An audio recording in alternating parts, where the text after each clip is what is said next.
नेतृमंडली आसी डीजी को देखा कले एवं अनेक कथारे आम अनेक डिमांड रखीचु। बर्तमान सारा ओडिशा रे गोटे दमन लीला चलछि। दमन लीला कौन ना गणतांत्रिक पद्धति रे कई किछि कहि परिबेनी।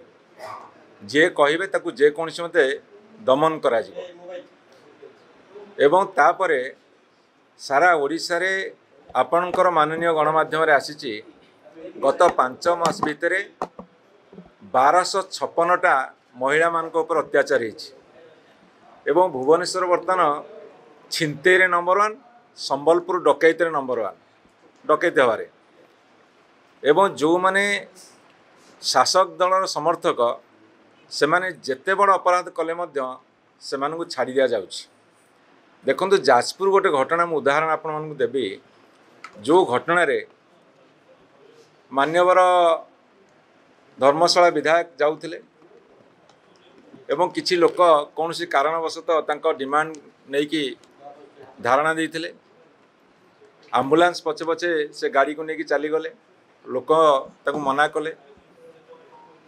सेथिरे 19 जन बीजेडी लोक को अरेस्ट करागला किंतु विधायक साथी रे ठेंगा बाड़ी धरिकी अस्त्र शस्त्र धरिकी जो माने जाइथिले सेमानकर वीडियो फुटेज विभिन्न इलेक्ट्रॉनिक गणमाध्यम रे बुलुथिला पर मध्य तांकु जानवे काहको अरेस्ट कलेनी।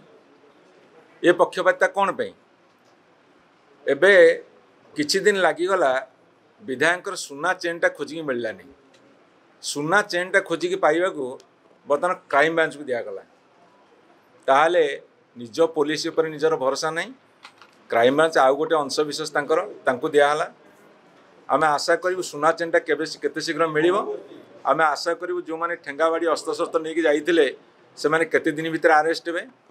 जदि पुलिस काम करिवो ताले निरपेक्षतार से काम करू।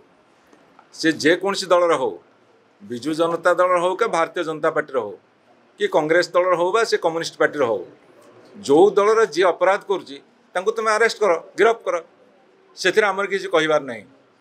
किंतु जो माने जगह पर नथिबे सब बड़ कथा हूँ जे भव प्रकाश दास जड़े पेसेंट तांकु जो भाई भाव में अरेस्ट कर भितर पुराई एटा गोटे अमानवीय घटना।